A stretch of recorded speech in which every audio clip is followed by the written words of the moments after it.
Rick, good morning. So, for reference natin kapon nakalimutan natin. Yung reference date natin, wala na, mawawala na yung video natin na yun. So, for compilation, anong araw ngayon? Thursday, January 18, 2024. Umaga pa, no? Magkatanghalian na. So, before tayo mag-lunch break, learnings muna tayo. So, napadaan tayo dito ngayon. Nag-deep cleaning na, tapos nagpa-punch list na lang.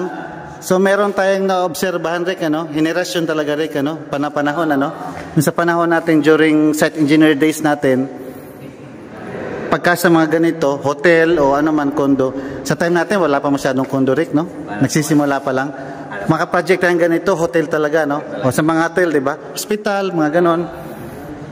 Papansin natin, Rick, na wala na ngayon. Siyempre, iba na mga henerasyon ng mga architect, Mga architects din, iba na mga futuristic na, So dati, Rick, talagang exposed tayo sa mga corner, yung mga kornisa na tinatawag, molding, kornisa, meron sa may mid, di ba? Sa mid, tsaka sa may pinaka-base plate.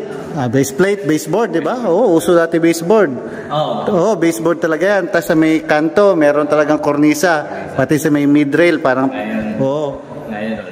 Ngayon, wala na. Halos, yung mga fresh graduate, sa tingin ko parang hindi na siya, wala na. Parang wala na, no? Ang nauso ngayon, yung tinatawag na shadow line. Tingnan mo, puro na shadow line, no?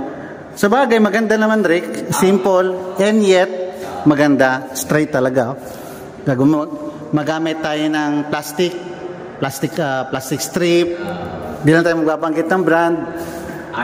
May aluminum, may metal strip, mga corner beads, di ba? Tas sa atin wala lang wala lang shadow line yung pinaka-baseboard, yung pinaka-base niya. Pero sa ibang mga hotel, may mga shadow line pati yung sa baba, tsaka yung sa ceiling. 'Di ba? So yun, isa yun sa mga pinagkaibahan, kaya yun lang, at least mabigyan natin sila ng ng idea, ng idea na before and after. Okay, so yun lang muna para maka-lunch break tayo. Sige, Rick. Sige, approve. Bye-bye.